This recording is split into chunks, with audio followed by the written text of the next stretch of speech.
Hola a todos, mi nombre es Pedro Valdés y como parte del curso Fisicoquímica aplicada a sistemas biológicos, comenzaremos hoy el estudio del capítulo 6, titulado Cinética aplicada a sistemas biológicos. Dentro de cada célula viva, miles de reacciones químicas se llevan a cabo todo el tiempo al unísono. Muchas de estas reacciones químicas naturalmente no podrían ocurrir sin la ayuda de una clase de catalizadores biológicos, las enzimas. Y precisamente abordando los sistemas biológicos, el análisis de la cinética enzimática constituye quizás el mayor campo de estudio. Así que adelanto, este capítulo se dedicará por entero a estas. Como ejemplo práctico, podríamos mencionar la fermentación alcohólica. Este proceso tiene como finalidad biológica proporcionar energía anaeróbica a microorganismos unicelulares, como levaduras, en ausencia de oxígeno a partir de la glucosa. En el proceso, estos organismos obtienen energía disociando las moléculas de glucosa y generando como desechos etanol y dióxido de carbono. Pues esta transformación química de hecho se lleva a cabo en 12 pasos catalizados por enzimas distintas. Pero entonces, ¿realmente qué son las enzimas? Estructuralmente hablando. Pues las enzimas son simplemente biomoléculas capaces de catalizar reacciones químicas. Generalmente son proteínas especializadas, aunque existen excepciones como las ribosimas, que son secuencias de ARN con actividad catalítica. Como moléculas, las enzimas se diferencian de catalizadores químicos comunes en el control, velocidad, condiciones y especificidad de reacción. Estas cuentan con un sitio activo cuyas propiedades fisicoquímicas limitan la actividad de la enzima a sustratos y reacciones específicos. Valga destacar que algunas enzimas requieren de iones metálicos o cofactores orgánicos para llevar a cabo su función. Para entender un poco el poder catalítico de las enzimas, veamos esta tabla donde se comparan las velocidades para una misma reacción en presencia o no de enzimas. Los datos más interesantes son las tasas de aumento de la velocidad, llegando a incrementarse en un factor de 10 a la 14 en el último ejemplo. Ahora, consideremos el análisis de una reacción enzimática simple. La conversión de un sustrato simple a producto puede verse como una reacción tipo de esta manera: S que da P. Un ejemplo típico es la hidratación del fumarato para dar L-malato. Esta es la séptima reacción del ciclo de Krebs, así como la propia deshidratación en sentido opuesto, catalizada por la enzima fumarasa. Si se utiliza una concentración muy baja de enzima en relación con la concentración de sustrato, la gráfica de velocidad inicial de reacción es hiperbólica. La velocidad inicial límite a altas concentraciones de sustrato se denomina velocidad máxima, a partir de ahora Vm, mientras que la concentración de sustrato para la mitad de la velocidad máxima, o Vm/2, se denomina constante de Michaelis o Km. Teniendo esto en cuenta, Michaelis y Menten postulan un mecanismo que explica cuantitativamente la dependencia de la velocidad inicial con respecto a la concentración de sustrato. Este mecanismo puede expresarse en términos de pasos elementales de esta manera, donde E es la enzima y ES es el complejo enzima-sustrato. Acá se asume que la concentración total de enzima, o E sub 0, es mucho menor que la concentración total de sustrato, o S sub 0. Este mecanismo es un ejemplo de catálisis, donde la enzima no se consume en la reacción global, sino que la acelera considerablemente. Como parte del análisis matemático de este mecanismo, consideremos entonces dos aproximaciones que pueden explicar adecuadamente los datos. La primera es la aproximación de equilibrio. Aquí asumimos que el primer paso siempre se encuentra en equilibrio durante el transcurso de la reacción, de ahí el nombre. Esto significa que el equilibrio del primer paso es mucho más rápido que la descomposición del complejo enzima-sustrato en producto, o lo que es lo mismo, que la constante K3 es mucho menor que K2. Tenemos entonces, el primer paso se trata como si estuviera siempre en equilibrio. De aquí se despeja de la siguiente manera y luego se usa la conservación de la masa de la enzima. Finalmente, sustituyendo en la expresión anterior y reorganizando, se obtiene que al reemplazarse en la ecuación de velocidad queda de esta manera. Y si tenemos en cuenta las sustituciones de Vm y Km, puede ser descrita de la siguiente forma, en donde Km coincide con la constante de equilibrio del primer paso. Esta ecuación explica cuantitativamente los datos. La velocidad máxima es proporcional a la concentración total de enzima, y cuando el valor de Km se iguala a la concentración de sustrato, la velocidad es igual a la velocidad máxima sobre 2, tal como se requiere. Un análisis más general del mecanismo de Michaelis-Menten recurre a la aproximación del estado estacionario. Esta aproximación, a diferencia de la otra, no plantea ninguna hipótesis acerca de los valores relativos de las constantes de velocidad, pero asume que las concentraciones de enzima y enzima-sustrato son muy pequeñas en relación con la de sustrato, lo cual es consistente con condiciones experimentales. En este caso, se asume entonces que la velocidad de cambio de las concentraciones de enzima y el complejo enzima-sustrato es muy pequeña en relación con la velocidad de cambio de la concentración del sustrato, o lo que es lo mismo, esta aproximación es esencial para analizar mecanismos complejos, y el análisis matemático lo muestra bajo condiciones experimentales concretas. Partiendo del mecanismo general tenemos entonces, nótese acá la similitud de esta ecuación con la constante de equilibrio en la aproximación de equilibrio. Esto significa que la relación de concentraciones permanece constante. Sin embargo, esta relación no corresponde a las concentraciones de equilibrio, sino a las concentraciones en estado estacionario. Si K3 es mucho menor que K2, el estado estacionario coincide con el estado de equilibrio, por lo que la condición de equilibrio es un caso particular del estado estacionario. En todas las demás situaciones de estado estacionario, la relación de concentraciones siempre será menor que la relación de equilibrio. Ahora podemos calcular la ley de velocidad exactamente igual que para la aproximación de equilibrio, usando la conservación de masa de la enzima, despejando la concentración del complejo enzima-sustrato, sustituyendo en la ecuación de velocidad y teniendo en cuenta, por supuesto, Km y Vm. Por lo tanto, queda claro que ambas aproximaciones proporcionan leyes de velocidad indistinguibles experimentalmente. En general, la constante de Michaelis Km es una constante de estado estacionario, aunque en casos específicos puede ser una constante de equilibrio también. La aproximación de estado estacionario es más general y se emplea con mayor regularidad en el análisis de mecanismos enzimáticos. En la actualidad, con la ayuda de un software, el análisis de datos se hace muy sencillo y los datos experimentales pueden ajustarse directamente a la ecuación. La ecuación de velocidad para la aproximación de equilibrio, por ejemplo, puede linealizarse tomando su recíproca. Esta se denomina ecuación de Lineweaver-Burk, en la cual la gráfica del inverso de la velocidad contra el inverso de la concentración de sustrato es lineal, mientras que la pendiente y la intersección se pueden usar para calcular la UM y la KM. Esta ecuación puede usarse para el análisis final de los datos, utilizando por supuesto un manejo estadístico adecuado.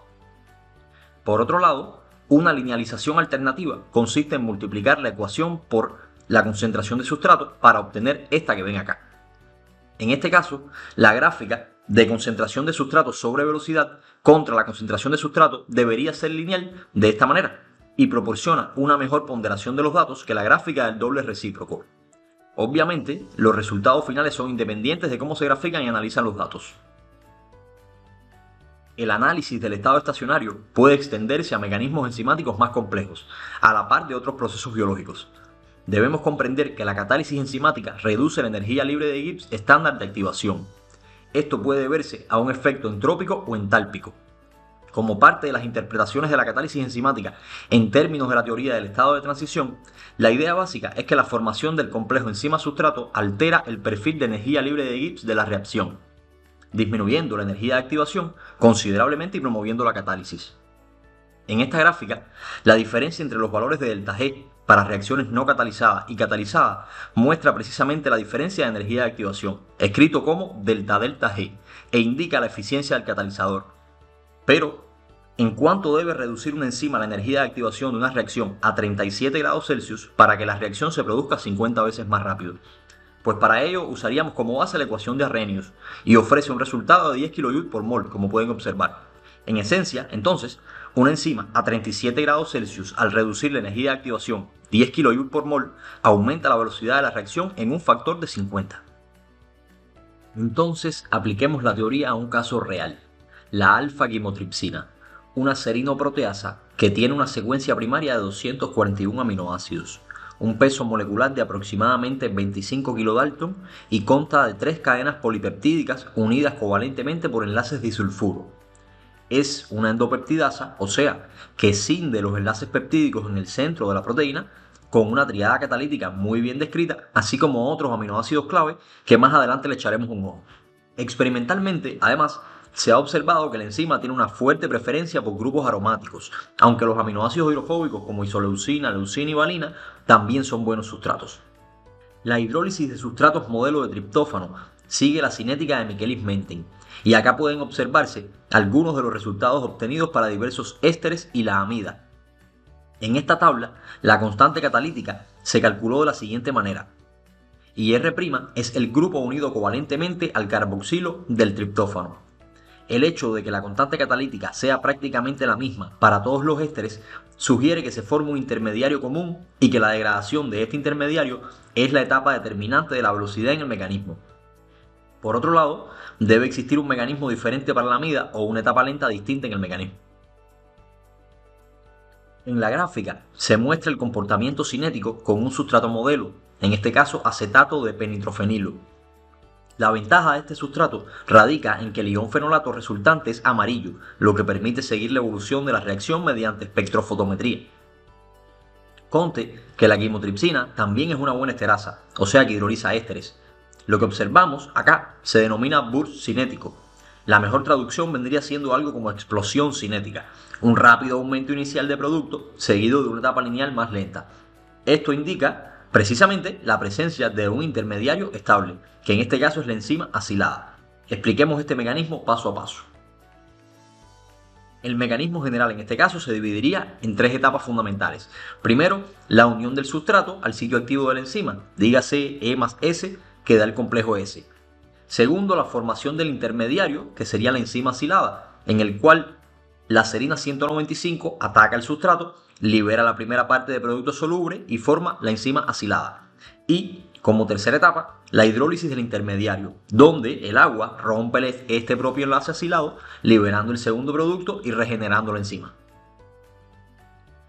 La experiencia muestra que los ésteres penitrofenílicos se hidrolizan mucho más rápido que las amidas peptídicas. Esto refleja que el tercer paso, la hidrólisis, es muy lento. Por eso el intermediario acilado puede acumularse y producir el burst observado. Desarrollemos entonces las ecuaciones cinéticas completas para este mecanismo, que implica dos etapas químicas sucesivas. En el paso 2, que es la acilación, la serina 195 de la enzima forma un enlace covalente con el sustrato. Esto libera un fragmento del producto 1. Ya el paso 3 es entonces la desacilación, donde el agua rompe la enzima acilada, libera el segundo producto y restaura la enzima. Matemáticamente, además del estado estacionario del complejo enzima-sustrato, debemos considerar el intermediario entonces enzima acilada, que llamaremos E-acil. Si escribimos las ecuaciones diferenciales y aplicamos estado estacionario al complejo enzima-sustrato y a E-acil, obtenemos entonces la expresión de Michaelis-Menten con Km y Vm, como pueden observar acá. Esto demuestra que Vm depende de ambas etapas químicas y que Km combina las constantes del primer paso con la relación entre K2 y K3. Teniendo en cuenta el burst cinético, si K3 es mucho mayor que K2, el término K3 domina en la aproximación y por ende la curva de producto inicial es exponencial. De hecho, si volvemos a la estructura cristalográfica, vemos la cavidad S1, la más profunda, donde encaja la cadena lateral aromática del sustrato. En la figura se destaca la famosa triada catalítica que mencionábamos al principio, serina 195, histidina 57 y aspartico 102. Esta disposición permite que histidina 57 actúe como base general, extrayendo el protón de la serina 195, volviéndola mucho más nucleófila. El aspartico 102, por su parte, estabiliza la carga positiva de la histidina 57. Y en conjunto, estos residuos organizan el ataque nucleofílico y la posterior hidrólisis, reduciendo la energía de activación en esta reacción. Describiendo rápidamente los pasos observados en la figura, la serina 195 hace un ataque nucleofílico, como se mencionaba, al carbono carbonilo del sustrato, esto facilitado por la histidina 57, luego se forma un intermediario tetraédrico, sale el primer producto, queda la enzima acilada, llega el agua, luego se desprotona y ataca el acilado. Se libera entonces el segundo producto y la enzima queda libre. Así queda claro que el paso limitante observado por cinética, dígase la etapa lenta, es la hidrólisis de la enzima acilada o E-acil, como última etapa. La importancia de los ésteres fosfato no está restringida a su función. La fosforilación y desfosforilación de proteínas juega un rol esencial en la transducción de señales y en la regulación de muchas funciones celulares. La fosforilación de proteínas ocurre primariamente en tres sitios, dígase las cadenas laterales de treonina, serina y tirosina. Asimismo, las proteínas fosfatasas pueden dividirse en dos clases estructurales: las fosfatasas serino-treonina específicas, que requieren iones metálicos, y las tirosinas fosfatasas, específicas para tirosina, como el nombre lo indica, que no requieren metales, pero usan una cisteína nucleofílica para romper el fosfato. Algunas fosfatasas incluyen la doble función, o sea que pueden hidrolizar ésteres fosfato en residuos de serina y treonina, tanto como tirosina. Acá analizaremos el mecanismo de un ejemplo particular de fosfatasa, tirosina específica, encontrada en humanos y ratas que ha sido ampliamente estudiada. En la figura podemos observar la estructura tridimensional del dominio catalítico de esta enzima, así como su sitio activo a la derecha con vanadato unido al sitio catalítico. El vanadato es frecuentemente usado como modelo de éster fosfato porque el oxígeno enlazado al vanadio es similar al oxígeno enlazado al fósforo. Se destacan además los residuos clave de cisteína, aspartico y treonina, esta última que podría ser serina en una enzima similar. El mecanismo cinético propuesto es la unión del sustrato proteico seguido de la transferencia del grupo fosforil de la tirosina a la cisteína en el sitio activo y finalmente la hidrólisis de la cisteína fosforilada. Como en el caso de la quimotripsina, una proteína no es un sustrato conveniente por la dificultad para fosforilar una tirosina específica y la ausencia de un método adecuado para seguir el progreso de la reacción. Por ello, en este caso, el sustrato modelo usado fue P-nitrofenilfosfato. Similar a la quimotripsina también, cuando la enzima es fosforilada, el ion fenolato amarillo es liberado. El rol de la cisteína fue firmemente establecido recurriendo a mutagénesis dirigida. Al sustituir la cisteína por serina, resultó en la inactividad de la enzima, resaltando su función como nucleófilo con la formación de cisteína fosfato. Sin embargo, cuando los estudios cinéticos de transición se llevaron a cabo con la enzima nativa, no existió fase burst, como se observa en la gráfica superior. Esto indica que no se formó fosfoenzima intermediaria o la hidrólisis es mucho más rápida que su formación. El aspartico y la serina, mostrados en el sitio activo de la enzima, están conservados en muchas clases de enzimas tirosina fosfatasas. Recuerden que la treonina puede sustituir a la serina en algunas clases de enzima. Al mutar los residuos se obtuvieron los siguientes resultados.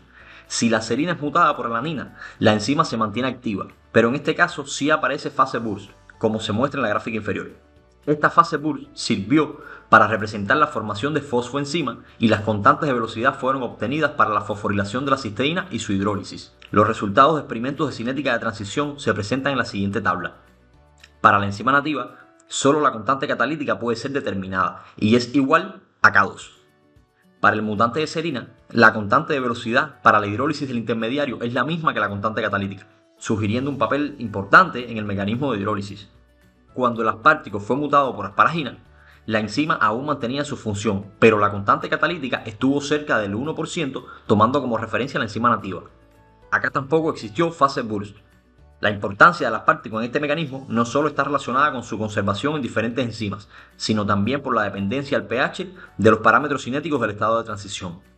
Finalmente, la doble mutación, tanto de la serina como del aspartico, mostró fase burst, así que el paso lento se encontraba en la hidrólisis del intermediario, similar a la mutación simple de serina.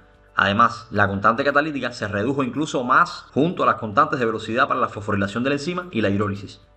El mecanismo de la tirosina fosfatasa ilustra entonces algunos puntos importantes. Primero, que el análisis desarrollado para la quimotripsina es aparente.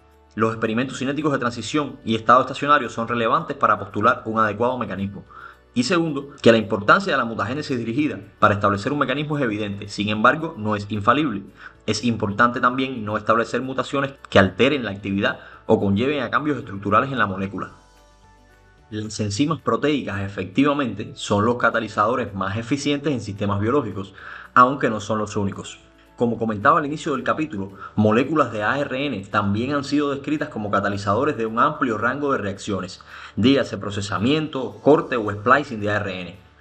Estas se denominan ribosimas y se ha estudiado además su implicación en la formación de enlaces peptídicos en el ribosoma e hidrolización de ésteres aminoácidos. Valga aclarar que son mucho menos eficientes que una enzima proteica típica, aunque pudieran trabajar en colaboración y en ocasiones catalizan un único evento. En este caso nos referiremos específicamente a la ribonucleasa P. La ribonucleasa P cataliza un paso esencial en la maduración del ARN de transferencia, llamado clivaje del terminal 5' del precursor ARN de transferencia, o, como le llamaremos a partir de ahora, pre-ARN de transferencia, para dar entonces un fragmento de ARN y el ARN de transferencia maduro como se esquematiza en la figura.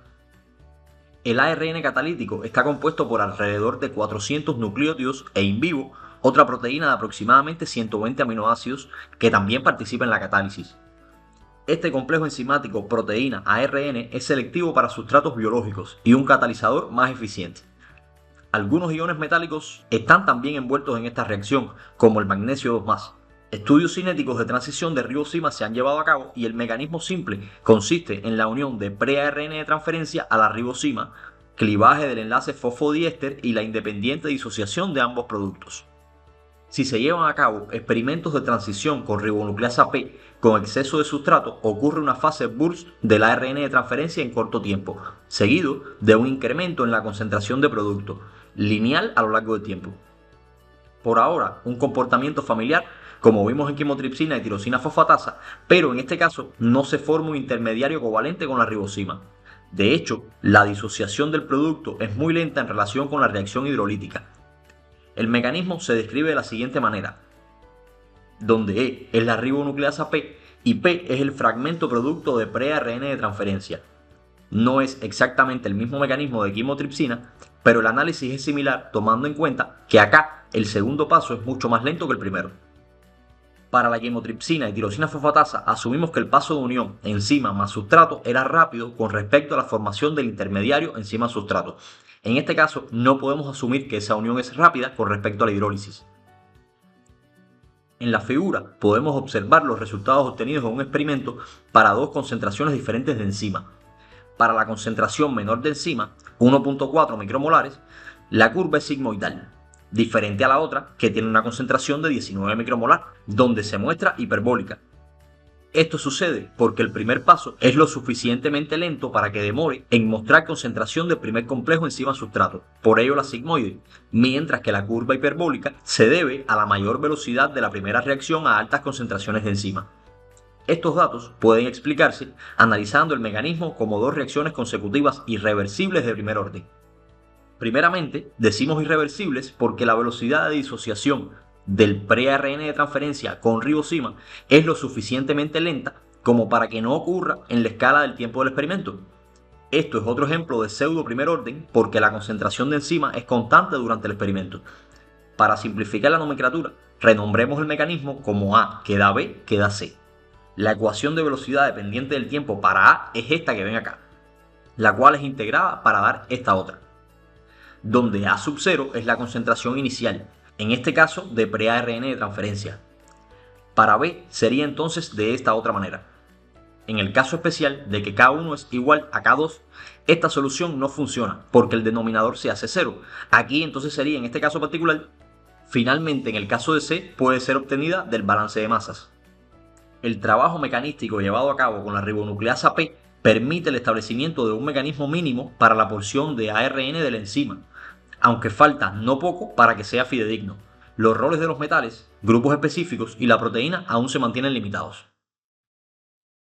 Concluiremos entonces con la desnaturalización y renaturalización del ADN. Cabe señalar que aún no se ha alcanzado una comprensión detallada de la cinética y los mecanismos relacionados con el ADN. Comencemos con algunos de los pasos elementales en la dinámica de las interacciones entre las dos cadenas del ADN helicoidal.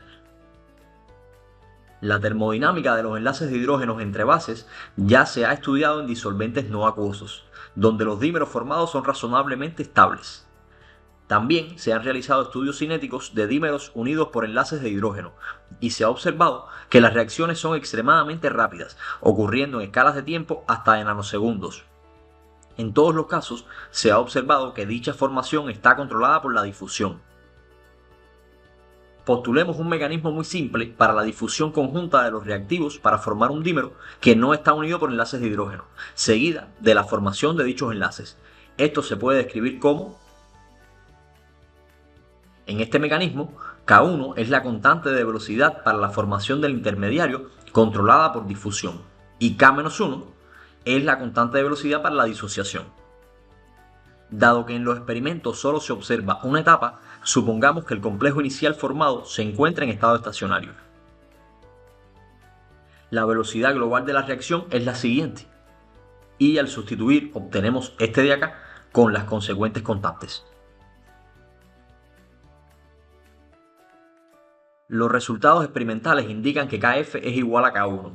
Esto es cierto si K2 es mucho mayor que K-1, o si la formación de los enlaces de hidrógeno es mucho más rápida que la difusión, salvo en el caso del intermediario.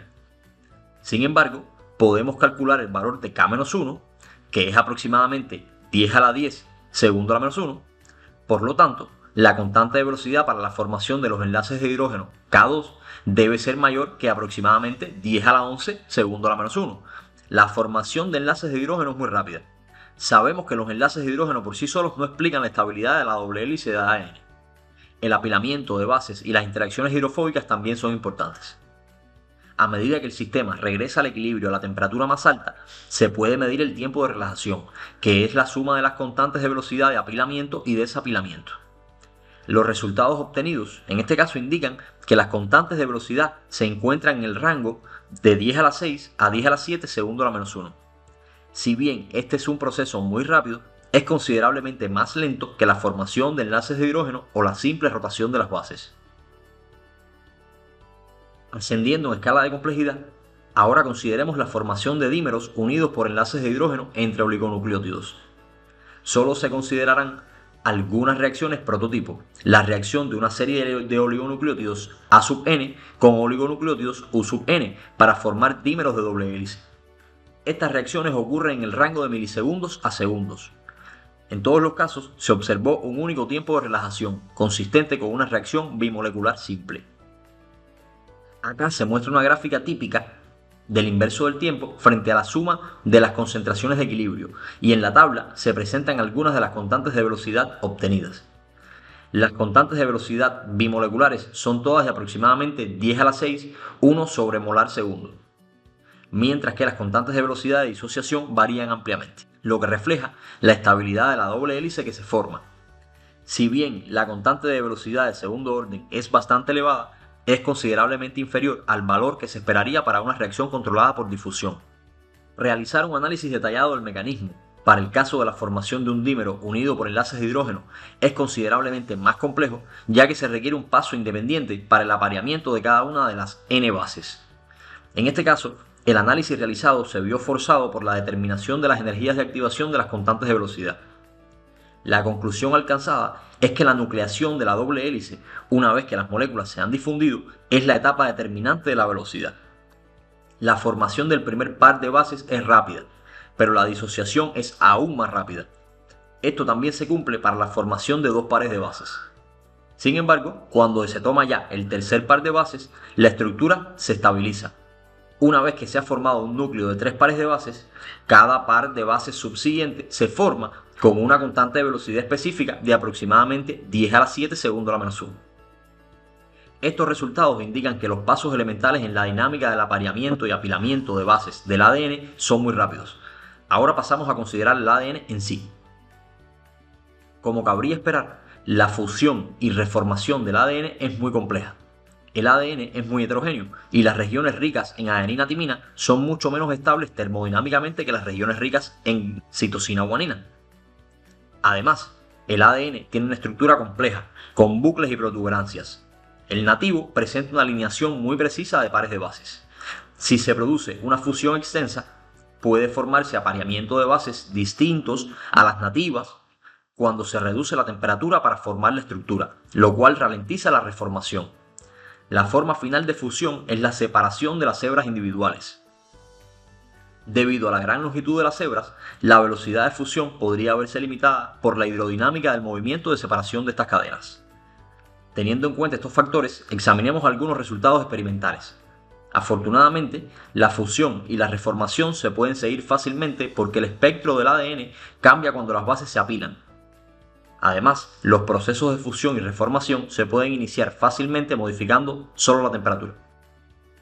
En la gráfica se muestran algunos resultados típicos de la desnaturalización del ADN viral.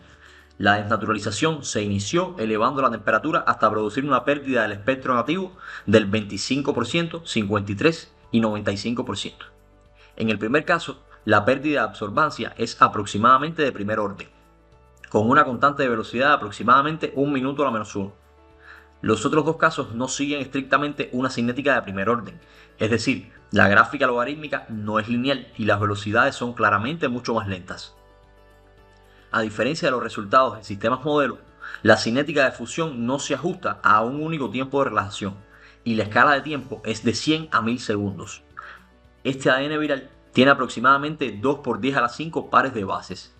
Si tan solo intervinieran los pasos elementales mencionados anteriormente, el ADN se derretiría por completo en menos de un segundo. ¿Cómo explicamos entonces estos resultados?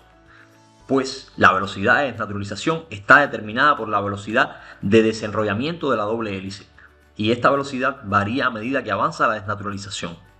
Generalmente, la desnaturalización comienza en el interior del ADN, y el desenrollamiento solo puede ocurrir si un extremo del bucle gira con respecto al otro. Inicialmente, esta rotación es rápida porque la doble hélice es aproximadamente una varilla. Pero a medida que avanza la desnaturalización, los bucles luminosos que se forman dificultan la rotación de un extremo de la hélice con respecto al otro. La velocidad disminuye entonces, como se observa, y el desenrollamiento y separación de las hebras se convierten en los factores limitantes de la velocidad. Como último ejemplo, consideremos la renaturalización de hebras de ADN separadas. El ADN puede desnaturalizarse elevando la temperatura significativamente por encima del punto medio de la transición de fusión o aumentando pH. Una vez separadas, se puede formar ADN nativo disminuyendo la temperatura o el pH. Como cabría esperar, el proceso de renaturalización es de segundo orden. La velocidad de reacción depende de la fuente del ADN y de su longitud. Esta dependencia de la longitud puede eliminarse sometiendo primero el ADN a sonicación para formar fragmentos de tamaño similar. Si se miden las velocidades de renaturalización a la misma concentración de ADN en moles de nucleótidos por litro, varían en varios órdenes de magnitud, como se muestra en la figura. Esta figura de hecho incluye datos para el ARN poliadenilado, dígase poli-A, poli-U, y un ARN de doble cadena, ARN viral MS2. La escala superior representa el número de pares de nucleótidos en el genoma. Cuanto mayor sea el genoma, menor será el número de fragmentos complementarios. Solo las hebras complementarias pueden formar ADN nativo, por lo que cuanto menor sea el número de hebras complementarias, más lenta será la reacción. Para el poli-U más poli-A, cada hebra es complementaria, por lo que a este sistema se le asigna un valor de 1 en esta escala. El proceso de renaturalización puede analizarse cuantitativamente. Si las hebras complementarias se representan como A y A', la reacción puede escribirse perfectamente como: dado que las concentraciones de A y A' son iguales, la ecuación de velocidad es esta de acá, que puede ser integrada para dar el tiempo de vida medio de la reacción, es decir, cuando la concentración de A es igual a la concentración de A sub 0 sobre 2, viene dado por: en las ecuaciones, la concentración debe ser igual a la concentración de hebras complementarias, lo cual generalmente desconocemos. Y pues bien, con esto concluyo la presentación, espero que les sirva de ayuda y muchísimas gracias por la atención.